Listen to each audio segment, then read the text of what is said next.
failed Africa.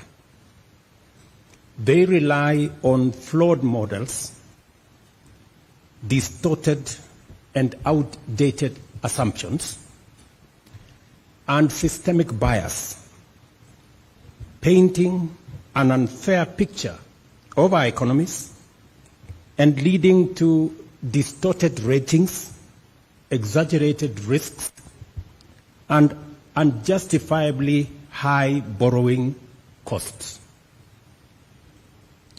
Let me say this again. Global credit rating agencies have let us down. They continue to rely on very flawed models and the whole system is also biased. The result is that they paint a very unfair picture of our economies, and this has devastating effects because it leads to distorted ratings of what the situation really is. And it also leads to exaggerated risk of our countries and our continent. And obviously, that leads to very high borrowing costs. These prejudice assessments come at an enormous cost to Africa. They deter investment, distort global trade, and derail progress towards sustainable development goals. By misjudging Africa, these agencies deny opportunities to investors and economies and deprive nations of prosperity. The numbers tell a damning story.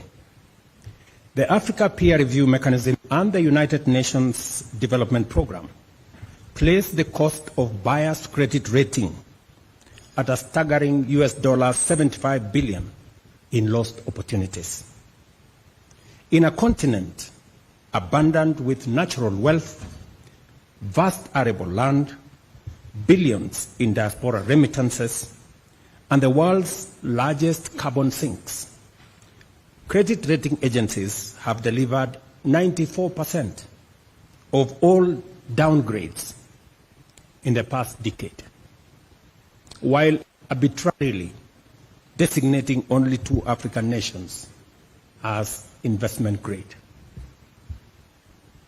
We must be bold and call this for what it is: a financial straitjacket imposed on Africa. A system that punishes our economies while rewarding others, even when the fundamentals are comparable, in some cases even better. Excellencies, the foundations of global finance are supposed to be anchored on principles of fairness, transparency, and merit. Yet, these principles are disregarded when it applies to Africa. Africa will no longer accept to be misjudged by scales that overlook our reality. The winds of change are blowing, and our march forward is as unstoppable as it is relentless. An African credit rating agency is not just an alternative. It is, in my opinion, an imperative.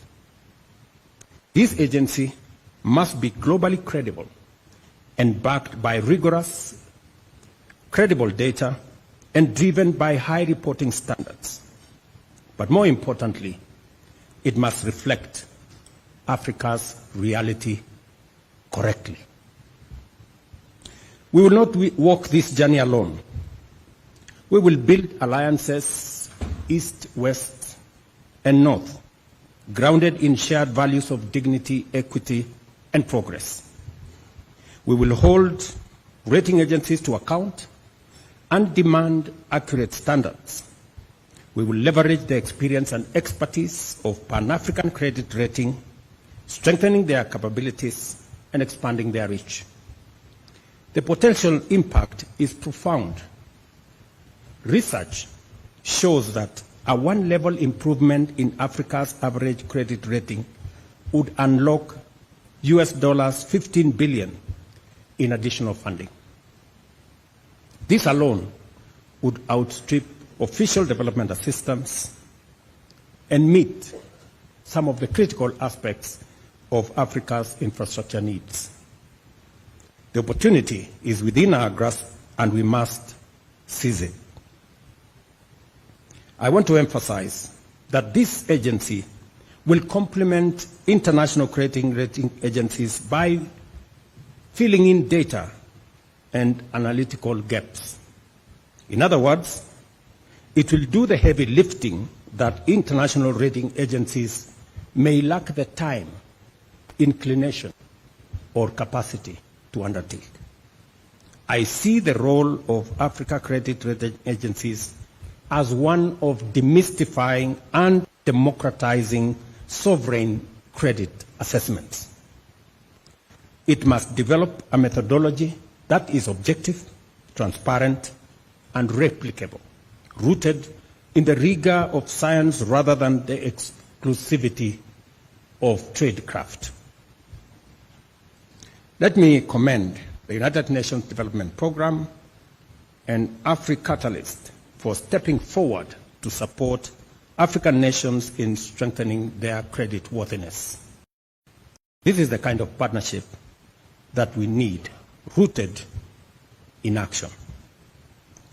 I leave you with the words of African Development Bank President Akiwumi Adesina, and I quote, "The perception of risk is not the reality of risk. Wrong always give wrong weights." End of quote. It is time for Africa to use the right scales, one that reflects its true weight. The African Credit Rating Agency will do just that. Thank you for your attention.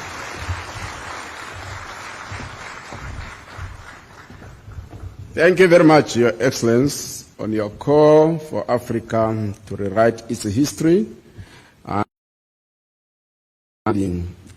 unfair rating system, which costs about $75 billion annual, as indicated in your speech.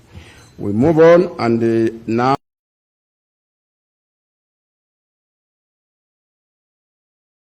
you have the floor, Your Excellency.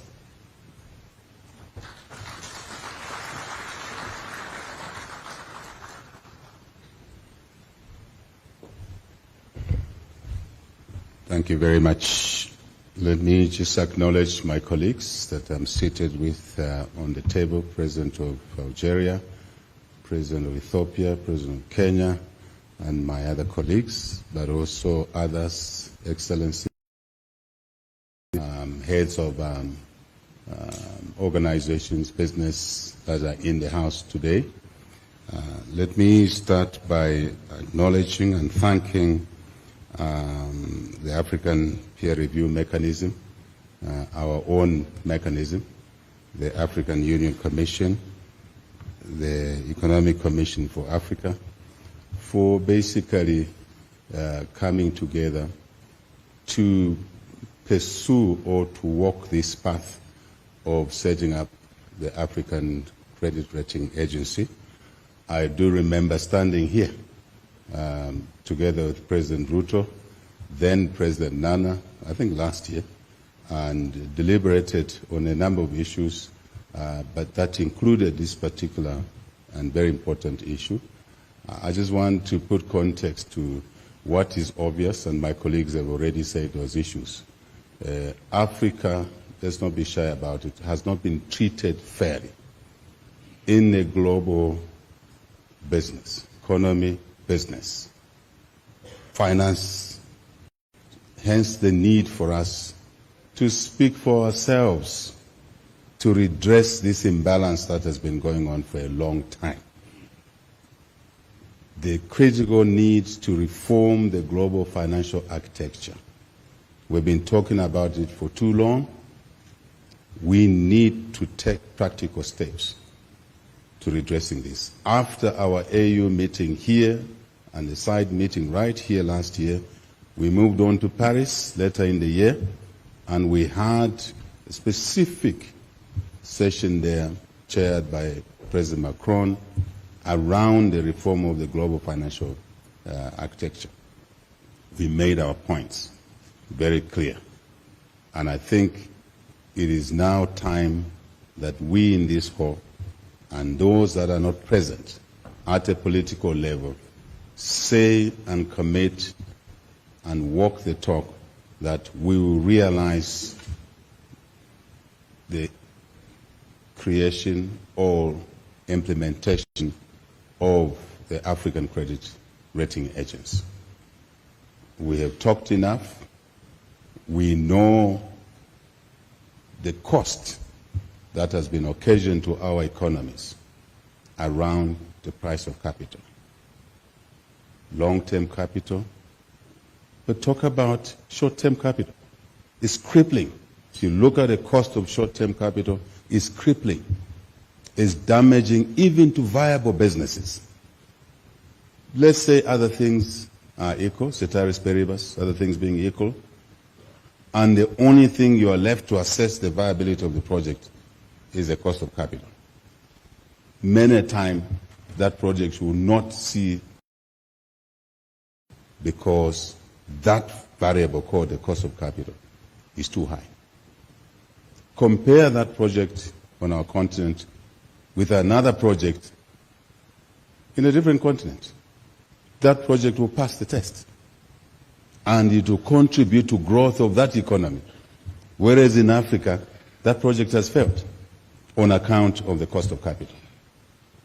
We don't need to illustrate that point even further. It is clear that one of the issues that keeping Africa's economies down is this animal called the cost of capital. I think we need to deal with it. And the way we are dealing with it, today, progressing the implementation, actualization of the African credit rating agency, so we can address that one variable, if it's the only challenge that is outstanding, to tick the box for us to make that investment, public or private. And I'm focusing here not on consumption expenditure. I'm focusing on investment expenditure, projects that will lead to growth of our economies. And not just growth, but accelerated growth, so we can create jobs for our population on the continent. Number one. Number two, so we can create business opportunities in the supply chain for public sector, private sector, micro, small, medium, large businesses. I think these are the issues we must be conscious of as to what is the motivation which has brought us to this breakfast meeting. That is the motivation. So, number three, one, I said jobs. Two, business opportunities. Three, to enhance our treasury revenues. For what purpose? So we can make investments that only require or are better made by public sector institutions, which will lead to more growth. In Zambia, we say our focus now is growth, growth, and more growth. We were decapitated by one drought, worst in living memory. But yet, if we had made the right investments, for example, in irrigation, we would still have had produced enough food, not just for ourselves, but for others in the region, on the continent. We would still have generated enough electricity, since we were 80% green but mono because of hydro.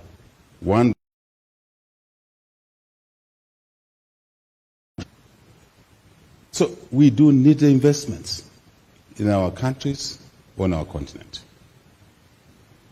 Before we came in here, we were having a conversation with colleagues out there, and we said we on this continent must be expansionary in mind,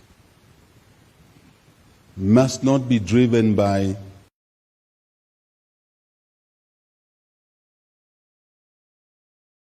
when we are dreaming of bigger projects.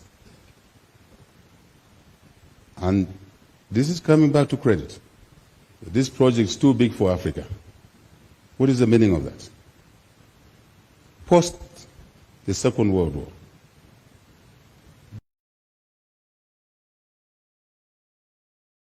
to grow their economies in a phenomenal way.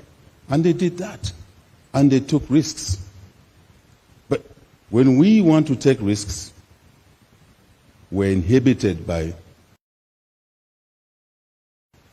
one, that our economies are too small. But if our economies are too small, that we can only do that through growth. And to grow, we need more investments. We need to be more ambitious. We were in Tanzania not long ago, Dar es Salaam, on the agenda of providing electricity to, and we transmission. So you can evacuate power from the generating point to the consumption point or demand point. These are huge projects. Let me put context for my sins. Electricity is not sold like sweets.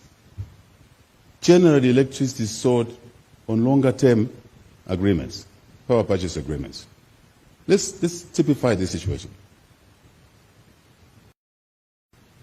Tanzania has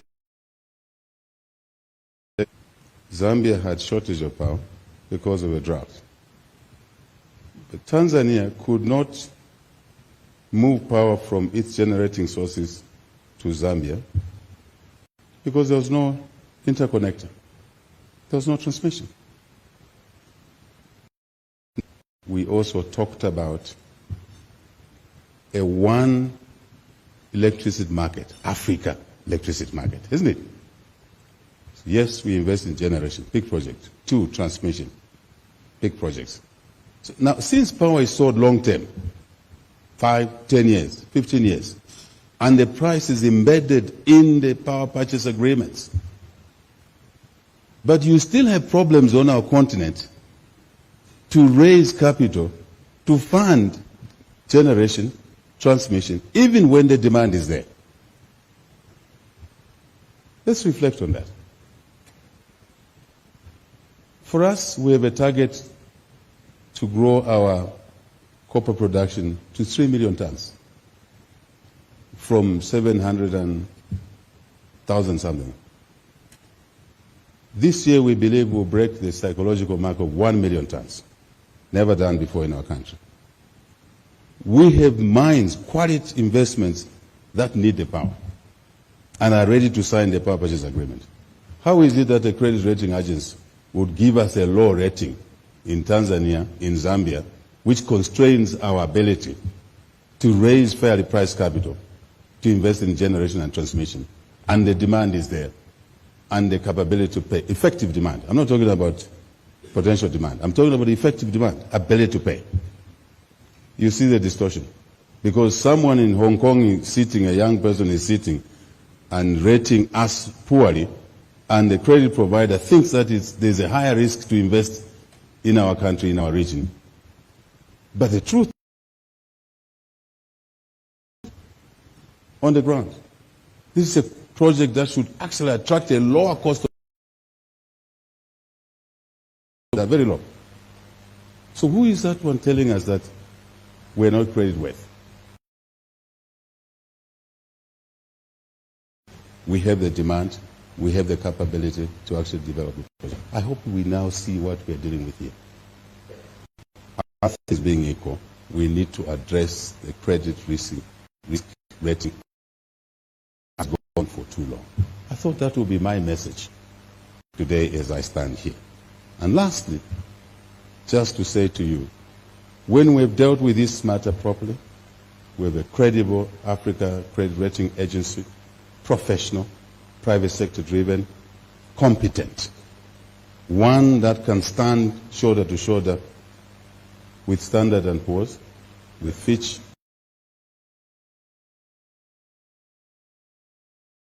reflect on how they've been rating Africa for far too long, because the bare facts will be in their hands, unlike picking information from the open source, as the President of Ethiopia said in our side conversation. I thought, ladies and gentlemen, I would put context to our discussion. So my closing remark is to say this thing must be operationalized yesterday.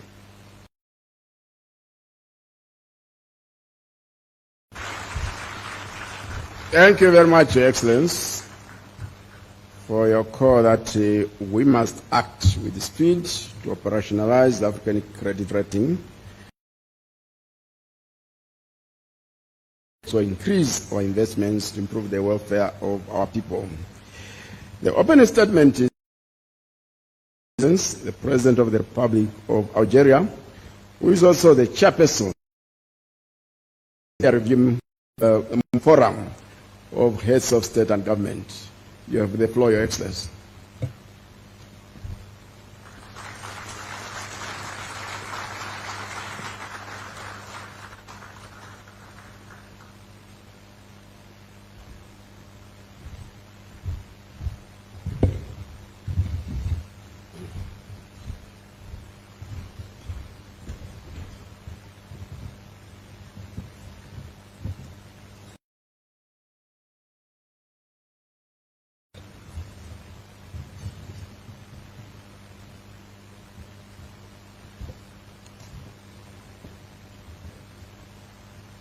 بسم الله الرحمن الرحيم. فخامة الرئيس السيد محمد ولد الشيخ الغزواني، رئيس الجمهورية الإسلامية لموريتانيا ورئيس الاتحاد الإفريقي، أصحاب الفخامة والمعالي، رؤساء دول وحكومات دول أعضاء في الآلية الإفريقية، معالي السيد موسى فاتي رئيس مفوضية الاتحاد، سادة وسيدات رؤساء ومسؤولو المؤسسات المالية والمصرفية الإفريقية، السيدات والسادة ممثلو القطاع الخاص الإفريقي، الضيوف الكرام، السيدات والسادة، أنا بودي أن لا أقرأ الخطاب الذي كان جاهزا، سأتكلم مثل أشقائي الرؤساء الذين سبقوني، سأتكلم من القلب من الصميم. نحن فخورين بإنشاء هذه الوكالة، وأنا سببا في إنشاء هذه الآلية للتقييم، l'agence de notation، لأننا واثقون بأن إفريقيا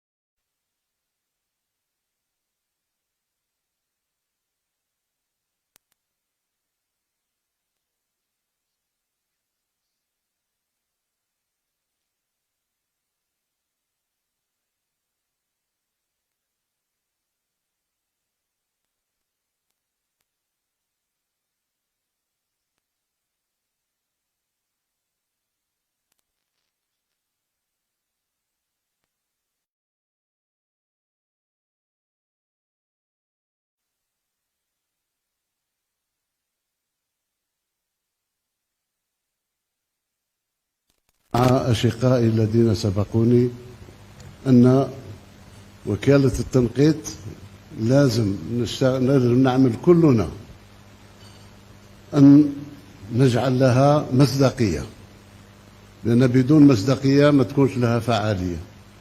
أن نبتعد عن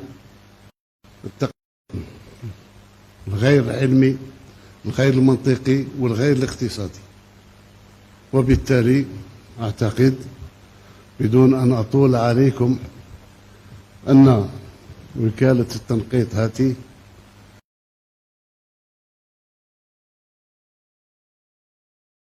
أنها ستكون لها الإيجابية الكاملة بالنسبة للدول. تكلم فخامة الرئيس عن إمكانيات الكهرباء، تكلم عن إمكانيات ربما تنمية الفلاحة للتغذية كاملة لكل إفريقيا. كل هذا ممكن، كل هذا ممكن لو رجعنا إلى أنفسنا قبل أن يقيمنا الآخر، وهذا ممكن جدا. لهذه الوكالة، وستجدون في الجزائر مناضلا أخا لإفريقيا ولنجاح إفريقيا.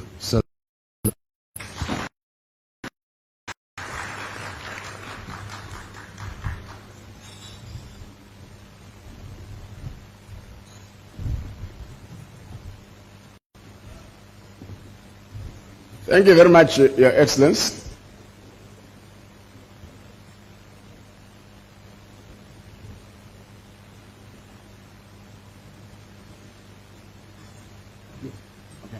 Thank you very much. The interpretation services were not working very well, but the text is going to be circulated.